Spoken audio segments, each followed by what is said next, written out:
Hello, my friends. Welcome back to Deep Fix, a podcast for people who think that depth is sexy, for those of us who love nuance. It's me, Alex Olshansky, your host, and today I am very happy to bring you a conversation with Valerie Mason-John, who is also known as Vimalasara. Vimalasara is a Dharma teacher and author. Their books include Detox Your Heart, Meditations for Emotional Trauma, 8-Step Recovery, Using the Buddha's Teachings to Overcome Addiction, and their latest book, First Aid Kit for the Mind, Breaking the Cycles of Habitual Behaviors, which by the time this episode is released, will be available for you to purchase. I was fortunate to read it because I was given an advance copy prior to this conversation.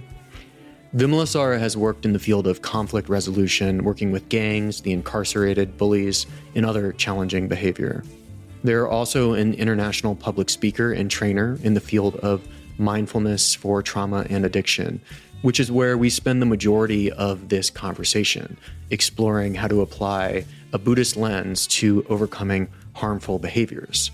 So it's not just about the big addictions, but even those little small habits that you might have that you hope that you might change. This conversation was a real treat for me. Vimalasara's work is pioneering in the recovery space. I know many people who have sought an alternative to traditional treatment methods, particularly those who have been drawn to a dharmic path, and they found Vimalasara's book to be transformative.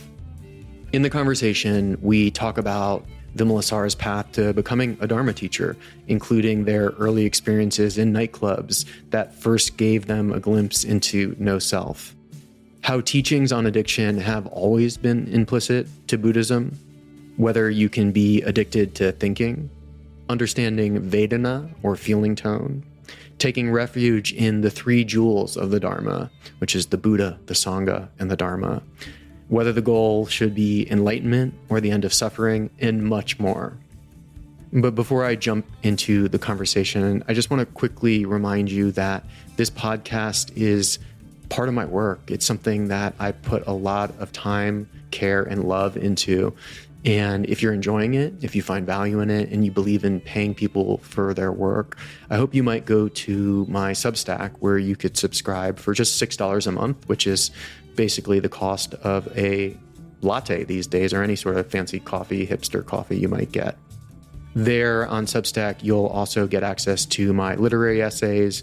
You will get other updates like information on my soon-to-be released course, which is called Life Not Wasted, Waking Up from Modern Addiction, which is quite relevant to what we're exploring here today in this conversation.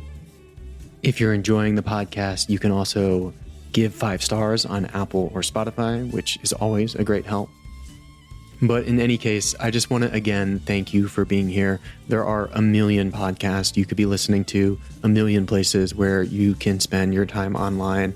And I am forever grateful that you are choosing to spend some of your time listening to me and the people that I want to talk to.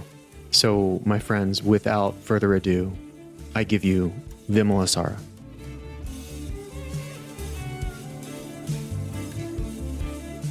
Vimalasara, welcome to Deep Fix. Thank you. So as a starting point, how did you end up as a Dharma teacher with your own unique version of the 8 steps for recovery? Yeah, I would say that I ended up becoming a Dharma teacher because the Dharma completely transformed my life.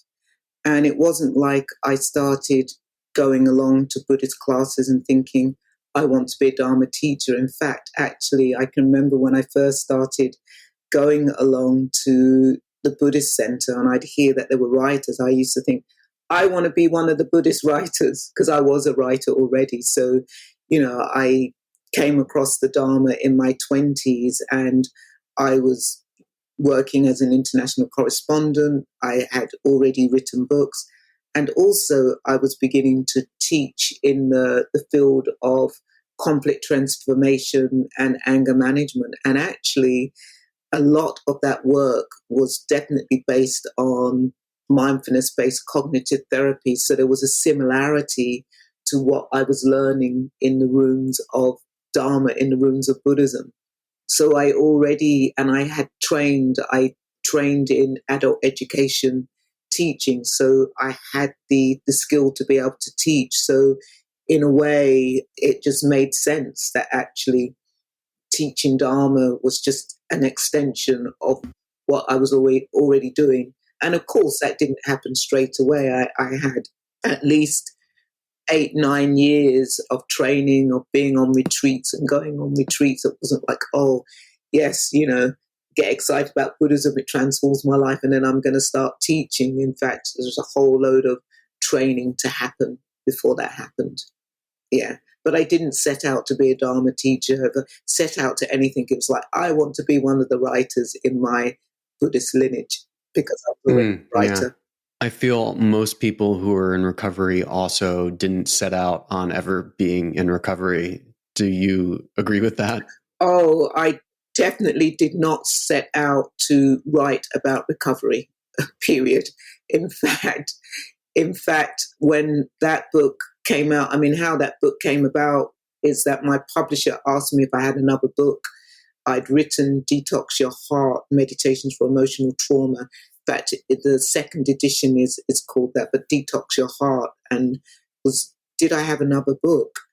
And I reflected on that, and I just thought, well, what I have to share is my recovery. And I can remember turning away from that thinking, oh, that's not sexy. I'm not really interested in that. And knowing from my training in the arts, in mime and physical theatre, it was always taught that if something arises and you turn away from it, turn towards it and really explore it. And so I thought, yeah, it would be really great. And also because I had been doing some work with Dr. Paramabandu Groves, who was teaching mindfulness-based relapse prevention. And when I went along there to those classes, I thought, well, I'm already teaching this through the lens of conflict transformation. So I knew this worked with familiarity. And so, yeah, the idea, let's write this book. And the interesting thing is that I think many writers would say this because, I have 11 books now. Some of them have been edited and some of them I've written just on my own. And I think that many authors will say that you write a book, once it's out, it does its rounds and you move on to something next. And it's like, so this book, 8-Step Recovery, using the Buddha's teaching to overcome addiction, comes out and it stuck with me. It's like I couldn't move on a year later. I couldn't move on 2 years later. And all of a sudden I became this voice of recovery and the voice of addiction. So I never said, in a way, I was coming out. I was coming out about having addictive behaviors and being in recovery because it's not something that I actually identified with at all. And I always remember when the book was coming out, I remember some of my friends thinking, oh my God, I hope they haven't put my name in or included me or anything like that. Well, of course I hadn't. And I was actually coming out about being in recovery. I've heard you describe your younger days as being a raver, a hardcore partier. Mm-hmm. And so I find it interesting to hear that you didn't identify as being in recovery. What did your journey look like to stop partying or whatever it was? I also know you have disordered eating in your history, which I'm curious to hear about if you're open to sharing. Sure. Well, again, I would say the nightclub saved my life, and when I began, in fact, I always remember as kids having to go to Sunday school in the afternoon, and somebody found out that there was a rock and roll club exactly at the same time as Sunday school in the morning at around 11 o'clock. So we would bunk off, we'd show our face and then bunk off and go to this rock and roll club. So definitely for me, expressing myself on the dance floor, that was the first place where I really experienced letting go of self and this non-self experience where the ego is out of the way and there's no ego identity. And when there's no ego identity, you're capable of anything, of just being in the presence of what is. And where I didn't understand it then, but as soon as the ego came back in, you couldn't do what you were doing. And so really having these altered states without taking drugs. So I think what's really important, or drinking alcohol.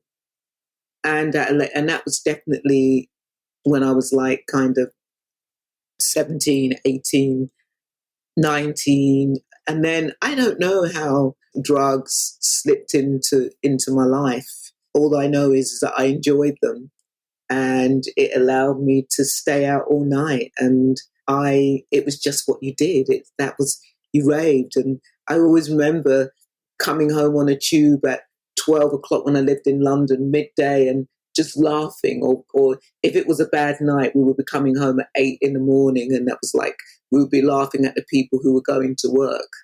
I was just like, and it was just, it was a real growth time for me. I think that there was something about the clubs. If you could remember them back in the day, there wasn't internet, there weren't the cell phones. So your community and your family were the clubs that you went to. And you would see familiar faces. So even like going to the shebeens, I was a soul head, into trance, into techno, and those clubs tended to close early before the all-dayers came, before there were all the all-dayers or the all-weekenders. And so I would end up in the shebeens, which were clubs which were always run by Black people, back in the day. And, there was a shebeen that you'd get to at 11 o'clock in the morning. It was called the Cemetery. It's fantastic, the Cemetery. So it was in a church or something, the cemetery, and it would be packed wall to wall people. I'm sure some people actually got up at 8 o'clock in the morning to go because you knew it was going to be packed. And so there was something about how long could you keep on going. But I would say that what stopped me really, and I write about this in the Detox Your Heart, is that my nostrils collapsed.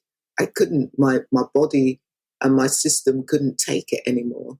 And, I wonder, I have good health now, but, I do wonder, as I have a friend in her 60s going through Alzheimer's, and I'm wondering if all that drug taking is going to have an impact on me, and will I be one of these people who's going to go for Alzheimer's or dementia? Because I definitely, one of the reasons why I stopped was because I realized it was impacting the composition of my brain.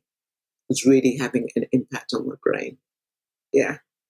I feel a lot of resonance with your story. Osho has a great essay about the attraction to drugs is spiritual, right? How there's always some deep spiritual longing in the chase of the high, and what that relief and the ego, even the minutia of the little ego deaths that we get from chasing those experiences. And similarly, in my journey, it was only really once the physical problems got so bad that my body just couldn't handle it anymore, that at a certain point you just are forced to stop, and it provides that forcing function. So I'm wondering then, where did you see perhaps a gap in the market, and so created a Buddhist inspired form of recovery? I did not think there's a gap in the market. I can remember listening to, I think it was John Fowles who wrote The French Lieutenant Woman, and I can remember him being interviewed and actually said, some people have something to sell and some people have something to say. I wasn't looking at something to sell, I just had something to say. And actually it was really interesting because obviously the time was right, because Noah Levine was also writing his book at the same time, Refuge Recovery. And I think definitely, well, not I think, I know the landscaper, dear friend and colleague, we teach retreats together, Kevin Griffin, in a way, was the one who opened up the landscape of Buddhist recovery, of making it really explicit, because I would say that recovery has always been implicit in the Buddhist teachings. Again, if we go back to the Buddha's first discourse, the Buddha talks about that there is addiction to hedonism, which is lowly, coarse, and unprofitable, and that there is addiction to self-mortification, which is lowly, coarse, and unprofitable. And what's important is that middle way. So it was always in the if you think about craving. So It's always been in the teachings. And what Kevin did was actually really, I think, opened that doorway for many of us of looking at Buddhism in 12 steps. That was his, because, coming from the 12 steps and actually really looking at that, and some really great books. One Breath at a Time, I think, is a classic, but he's written some great books on that theme. So already the door had been opened. And as you say, I never thought, that there's a gap here. I just had something to say. I really wanted to be able to share my recovery. And then it wasn't until after the book came out that obviously there is a need for it. And I think it's so inspiring now, in 2024, that it isn't just the rooms of 12 steps. When I was wanting to work on my addictions, and that would be more the disordered eating, the only thing available then was the rooms of 12 steps, or, seeing a psychiatrist, etc. Now we have Buddhist recovery, we have smart recovery, we've got 12 steps, and there's all these different variants of recovery.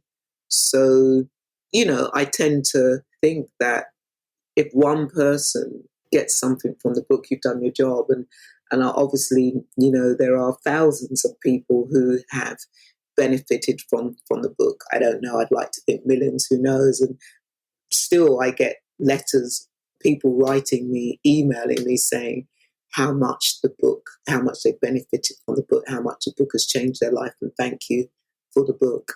Kevin Griffin is excellent. And I was involved with refuge recovery and did some trainings with Noah back in the day. And so I love you're also bringing up how recovery is implicit in Buddhism.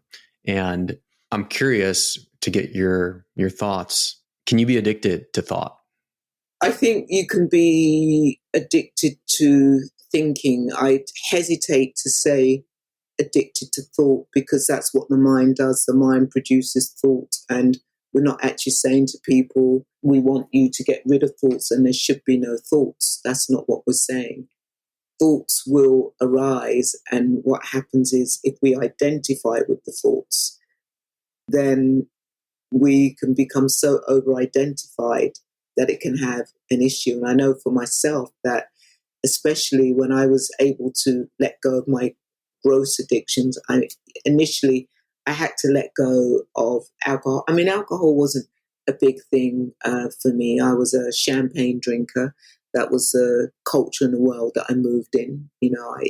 I was once the artistic director of London Mardi Gras, so helped to produce the kind of biggest queer festival in Europe, and produced I was just thinking with Teddy, who was the director of Mardi Gras, worked with him and produced the arts festival. So that was working with the monopoly board of the gay world, and I knew that champagne and Charlie was my thing, cocaine. And I knew that if I was to work with my disordered eating, I had to let go of those things. So the first thing was, I had to let go of the alcohol, and I had to let go of the drugs. And in fact, I did that through taking giriwana, actually.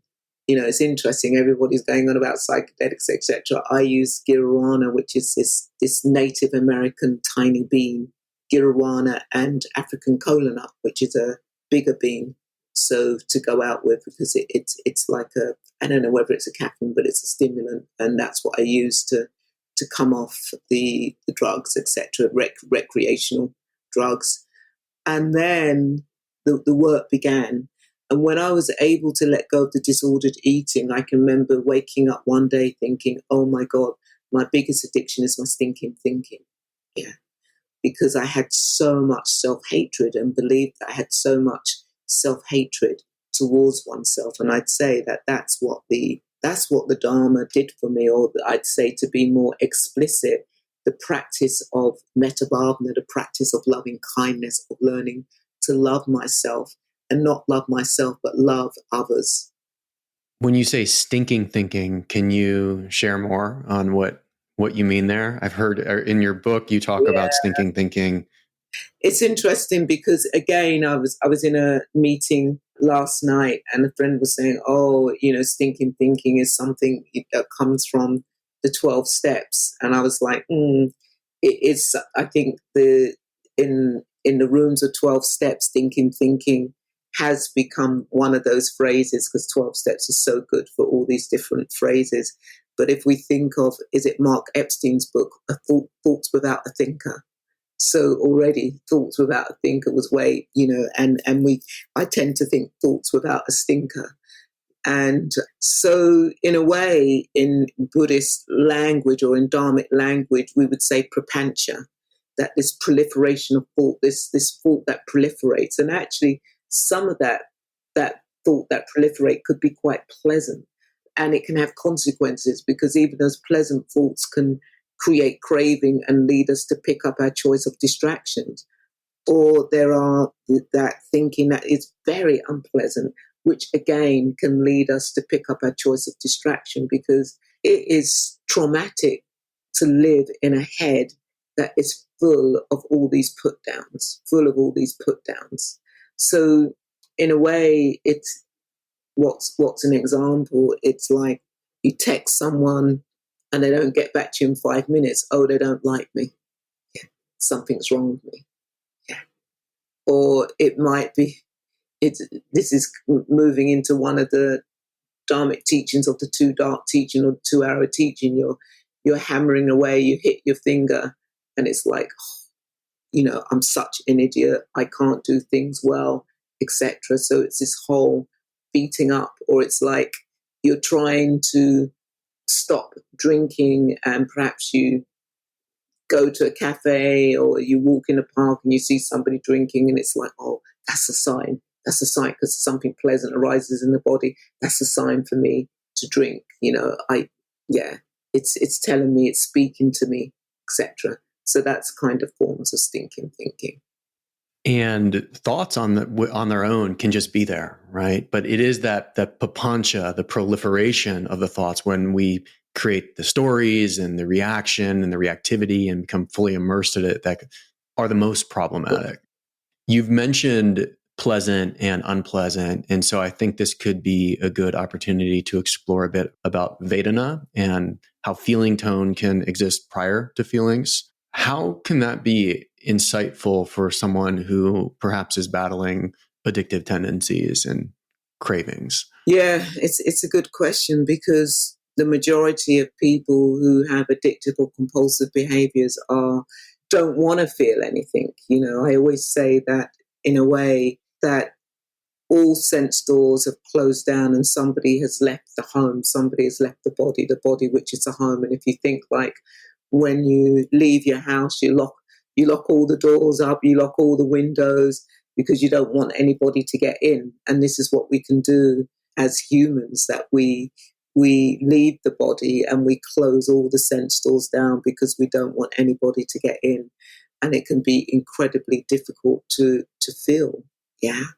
And actually it's really interesting that actually it can be so far gone that actually it's one of the reasons why people self-harm, because they've stopped feeling so much and they know they want to feel. And so the only way they can really feel is by self-harming. So again, it's, and in a way, really to teach people that when you can't feel, you're feeling. So we tell ourselves we can't feel, we tell ourselves that we're numb. And numb is actually a feeling, it is actually Vedana. And I would say that part of the work is coming home to the body. I mean, I speak more about this in the new book, in my new book, A First Aid Kit for the Mind. And it's, if you think about it, that actually when we think about addictive behaviors, it's about getting high. So if you're getting high, you're not wanting to be in the body. It's about having altered states, again, not wanting to be in the body. It's about splitting. And actually, I always say it's a bit of an oxymoron if you're working with your recovery just with mindfulness, because mindfulness is really stating we want you to come back home to the body. And I do really want to say that we do really have to put a trauma lens on this, because for some people it can be incredibly traumatic feeling. Yeah. So if we look at the Anapanasati, which is, it's said that this is the practice that the prince was doing when the prince became awake, which awake, the word Buddha means awake, that the prince was doing the practice of the anapanasati, the mindfulness of breathing. And actually, the first tetrad isn't to do with feelings. The first tetrad is just becoming aware of the body. And how can we become aware of the body? And basically that, what you're doing in that first tetrad is becoming aware of breath. How can we come home to the breath? And again, when I speak about the breath in BLAPOC, in Black, Latinx, Asian, Indigenous people of color cultures, the breath has been so weaponized and in a way that, there are many people who have called out when the police have arrested them, have called out, let me breathe, give me back the breath. It's almost as if the breath has been taken away from us, that we don't have the right to be able to breathe. And there were so many reasons why we might think we don't have the right to breathe. If we've experienced racial trauma will take away the breath. Sexual trauma will take away the breath. Physical trauma will take away the breath. Trauma will take away the breath. And so how do we get people becoming aware of the breath, and which is so important? Because as I say in my new book, it's like, it's temporary brain damage. When we get angry, we spout out the stuff, and it's temporary brain damage, Yeah. So first of all, it's really important to become aware of the body, become aware of the breath, and actually to begin to experience the pleasure of being with the body. That is so important, how we can connect to the pleasure. The second tetrad is all about feelings. Yeah. And really being able to feel bliss. Yeah.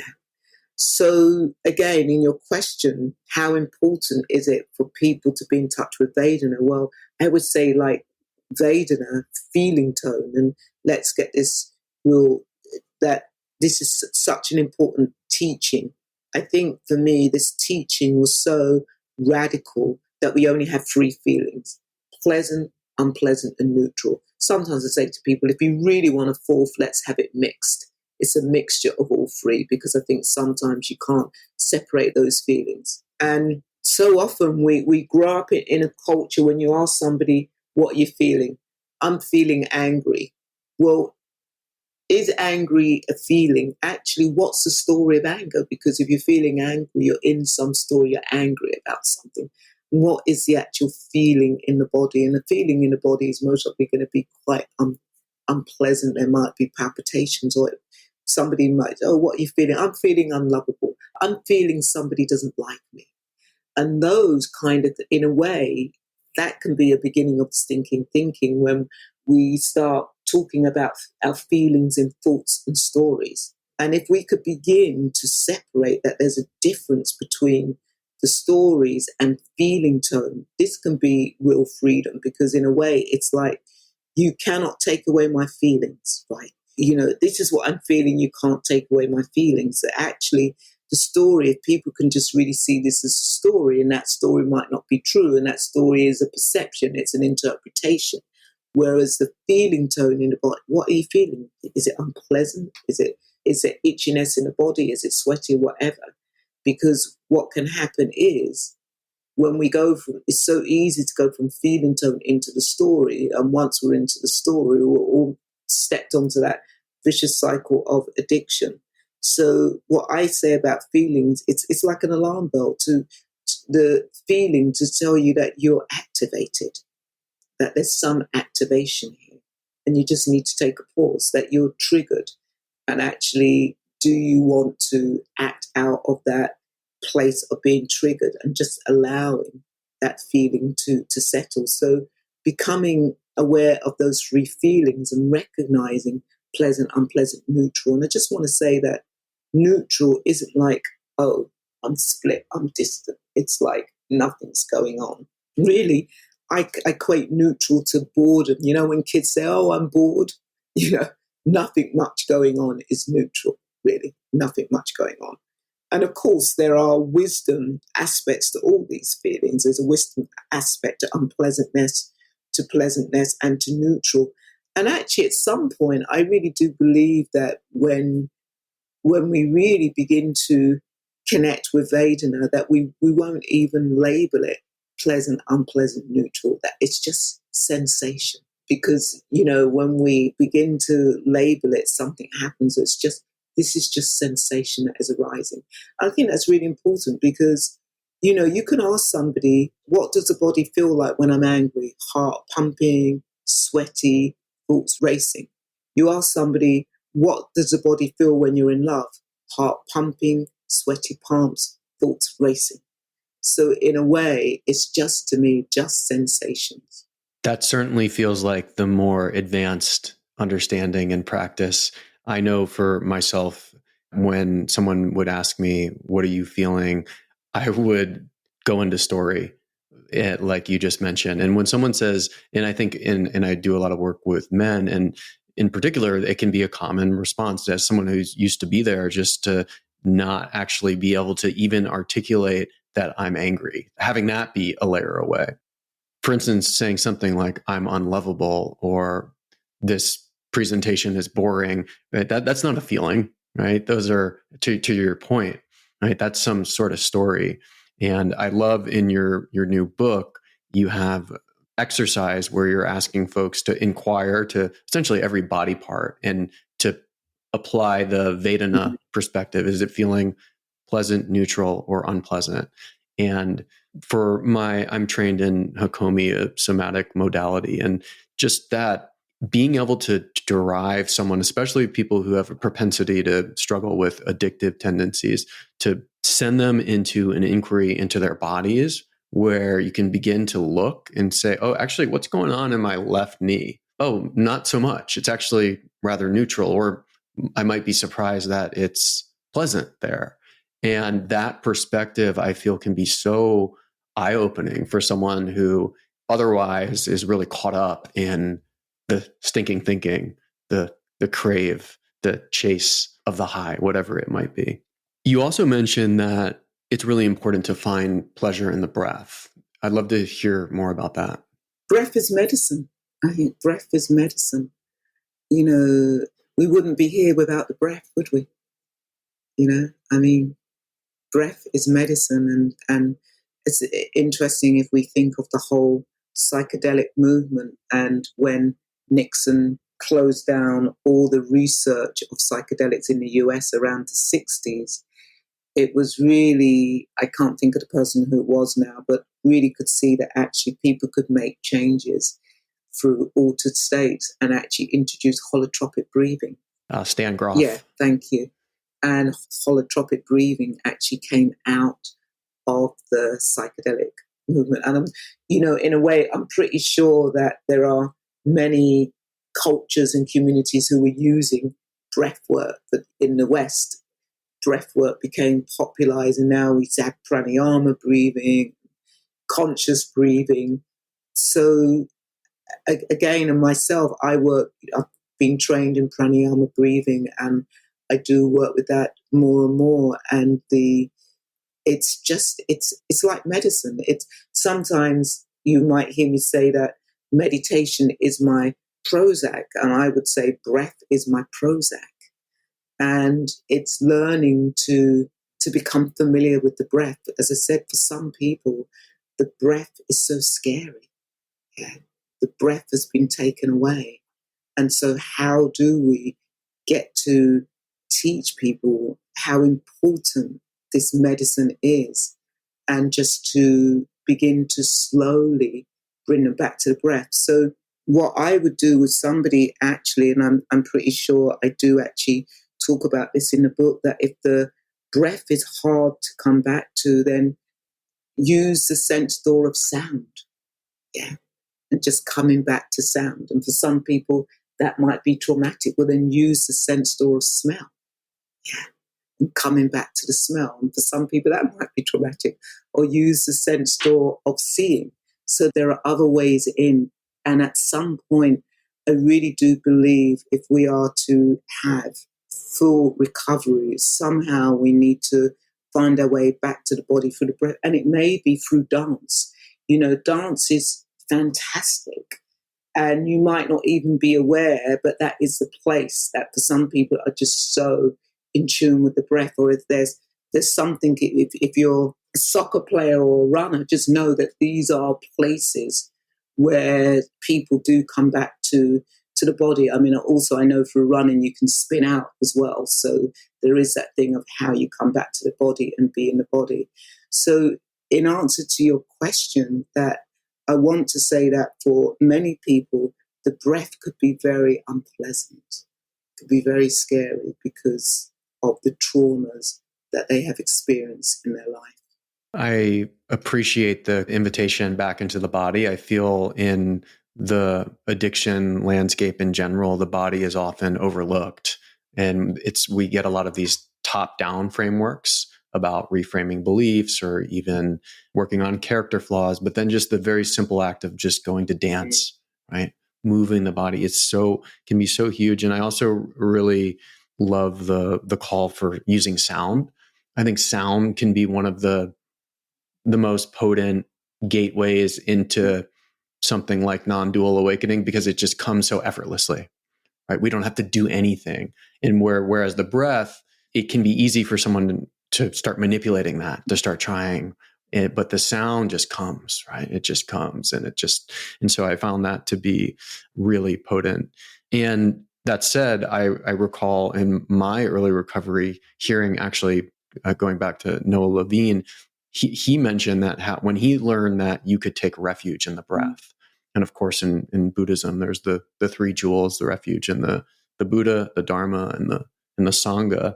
And that was an eye-opening moment for me as well, because when the thoughts are really, we're so focused on how am I going to make it through these cravings?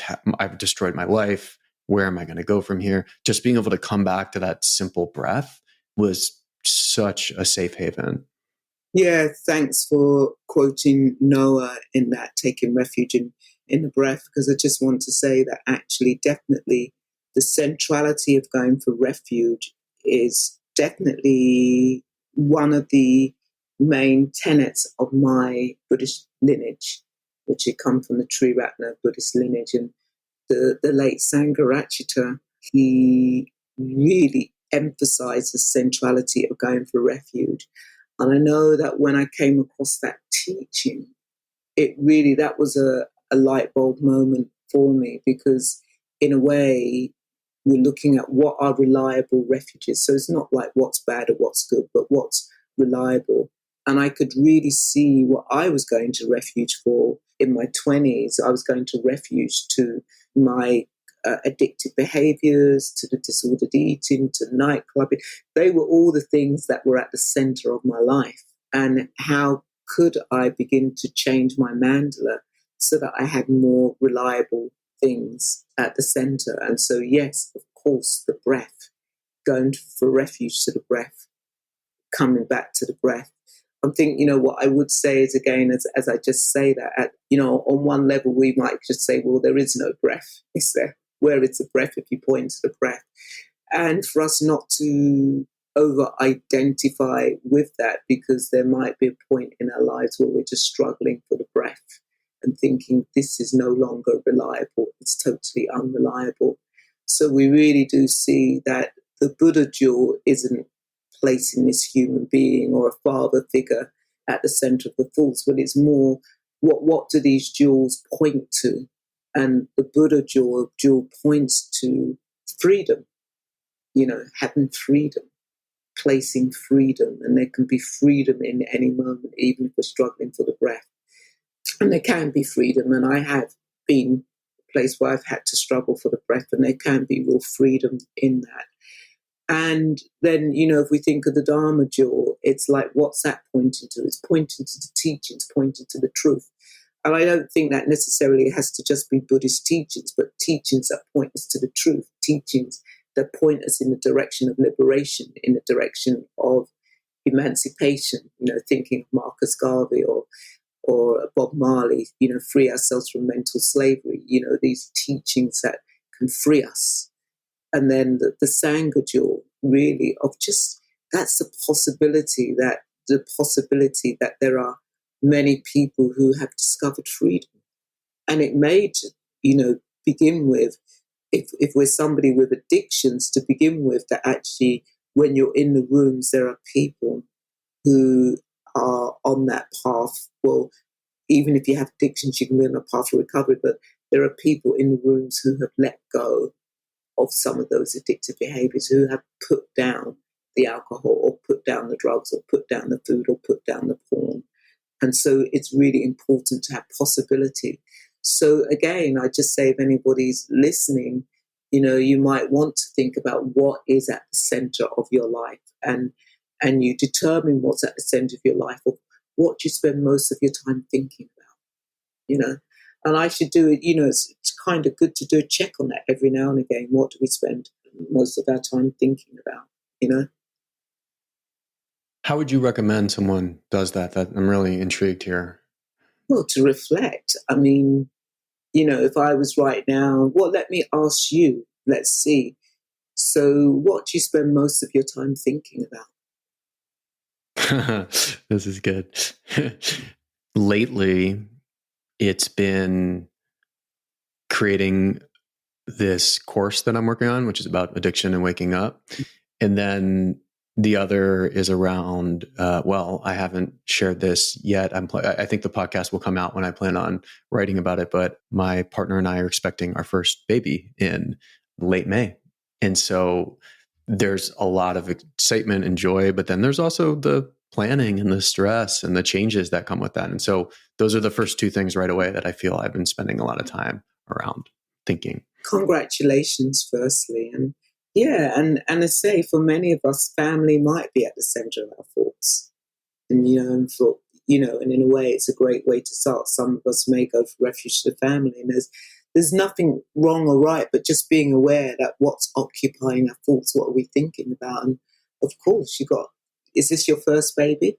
It's the first, yeah. So of course, it's going to take up your thinking time. And actually, what's at the center of our thoughts will have an impact on our life. It will shape our lives. So is the idea, okay, this is helping me understand, because for a minute I was thinking that you were, like, for instance, on let's talk about the other example, which is this course. For me, thinking about work quite often, that is more of a negative than it is about family, right? And so I wasn't sure, I guess, what are you saying, that when you get a sense for what you think about most, it helps orient you towards, for instance, if I think about my family, so often the Sangha jewel will be, of community will be really important to me. I just want to make sure I'm understanding. Let's not think of negative and positives. I think that in a way, if we become aware that work is at the center of my life and we're always thinking about work, that might be actually a wake-up call to what's happening here. Yeah, and actually maybe I need to dial back a bit more, or even to think of what impact that's having on the people around me if I'm constantly thinking about work.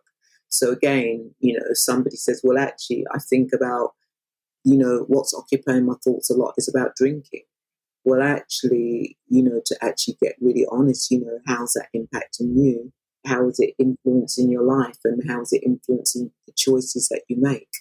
I mean, at the end of the day, if we go back to the Dharma, we would say that family isn't necessarily a reliable refuge, because people will let us down.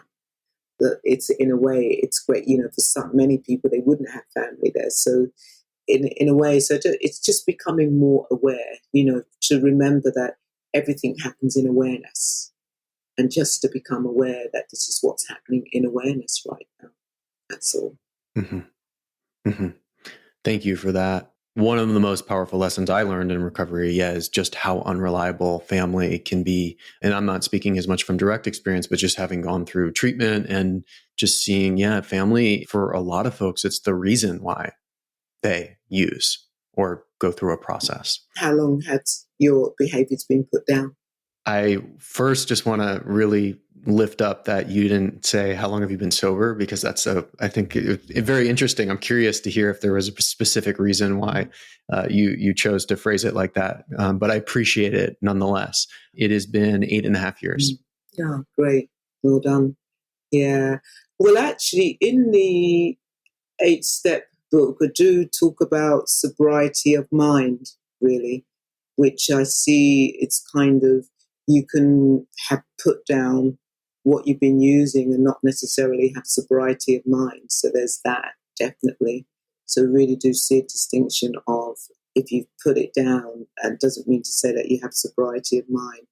And also, these labels, I think more and more, there are labels that are quite damaging in the addiction world, and labels that really do need to change, like, dirty needles and clean. They're just, even relapse prevention, I find it quite damaging, actually. And, the reason why I find it, and of course it came from a great intention, mindfulness-based relapse prevention, but the impact on people who, we know that relapse, for many of us, that's part of our road. And so if you're on a course on relapse prevention and you relapse, well, has the course been successful? Because this course is about relapse prevention, which is why I developed the work with Paramabandha, the work, and created the course Mindfulness-Based Addiction Recovery, so that we could focus on the recovery, to recover rather than, the relapse. So in answer to your question, I really more and more steer clear of certain labels. I notice my energy really rising. Yeah, Vimalasara, I really appreciate that. Part of my work is around also that you can intentionally use psychedelics in a judicious manner in recovery and still be in recovery. And that using sacred plant medicine was a very important part of my path and journey.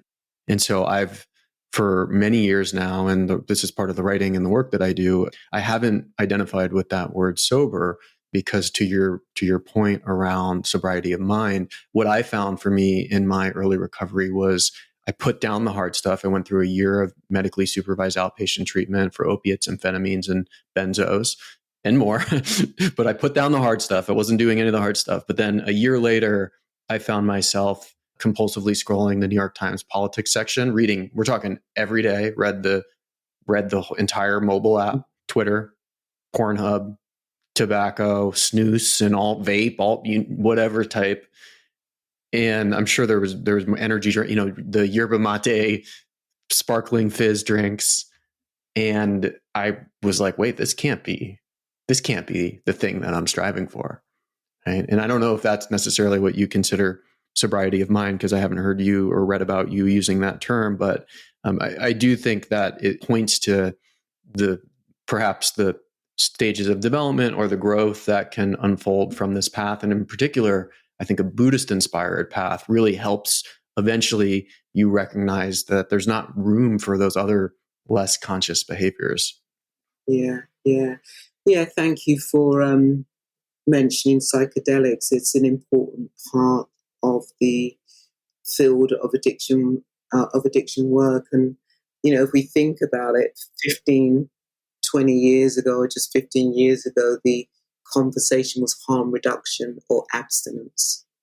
Yeah, and it's that we've kind of moved on, and now the conversation is about psychedelics. And in this new book coming out, I actually say, if all else fails, psychedelics, it's assisted psychedelics. And I do say assisted. I think there's something about using these medicines in a therapeutic way. Yeah, whether you go to a shaman or whether you go to a therapist, but really working with these in a particular way, because I think, and this is for everything really, I think the thing that I've learned around the work of psychedelics, and I've realized that the emphasis, that there hasn't been the emphasis in the rooms of Buddhism. There isn't really the emphasis even in the rooms of 12 steps, in the sense of, yes, that you still go to meetings. There's something about how important integration is. And what does integration look like, and that whole integration and that emphasis. And I suppose in all fairness, actually, if we look at that, definitely going through the steps is something that helps integrate you. But this is really important because you can have these experiences. You can go on a Buddhist retreat, have this huge experience, and you leave and there's no work on the integration, which can actually reactivate trauma. And, more and more people are using psychedelics definitely to deal with that bypassing, because I think we talk about spiritual bypassing, but I'd say that there's recovery bypassing, which is why, perhaps that's where, if we think of that term dry drunk or whatever, is in a way what we're really saying is that somebody has been doing some bypassing. And that bypassing is not doing that deep inner work. There is, it's like, yes, okay, we're not drinking anymore, but actually, have you done that deep inner work? Because what were the conditions that brought you to this place where you almost lost everything? What were the conditions that brought you to a place that at some point you were unable to put whatever it was down, that you were unable to stop and to really explore some of that stuff? And it's so easy for us to do that, spiritual bypassing or recovery bypassing. In fact, that's a new word that I'm going to start using. I have spiritual bypassing, but recovery bypassing, I think I'm going to start using. Mm-hmm. I like that. Yeah. I personally believe in, through the work that I do with Natura Care, our addiction and psychedelic nonprofit, for those with a propensity towards addictive behaviors, it's very important to engage with psychedelics in a container, with a structure, with integration. This is a good segue because I also think for anyone even interested, whether in psychedelics in recovery or not, meditation is the most synergistic practice to help folks integrate. And something that I feel isn't perhaps discussed, or I don't hear about as often as you might think one would, is that if one follows a Buddhist-inspired recovery path, really commits to understanding the nature of their mind, perhaps takes refuge in those 3 jewels, it can lead to profound levels of awakening. Like for instance, my mind is unrecognizable to my former self. And I know from hearing you speak and reading your work that you've had a similar journey. And so my last question for you, Vimalasara, is should the goal be awakening or enlightenment or the end of suffering? Well, I could answer in a cliche and say it's the journey, not the destination. There is no goal. But I love this question because it makes me talk about one of my favorite things, because if we go back to the allegory of the prince's awakening, when the prince became awake, became a Buddha, the prince didn't vow to find enlightenment. The prince didn't say, I will not move from this spot until I find enlightenment. Prince didn't do that, which was smart, because actually the bypassing would have happened, because so many of us are wanting enlightenment, wanting awakening, and of course, why wouldn't we? The prince vowed to find an end of suffering, and that was the doorway the prince went through to wake up to the truth. So in that way, what it's saying is that we have to face our suffering. We have to see through that. And, if we look at that story, it's not like it was all blissful. The prince had to deal with past lives. Past lives came up during that time, okay? And unskillful stuff came up.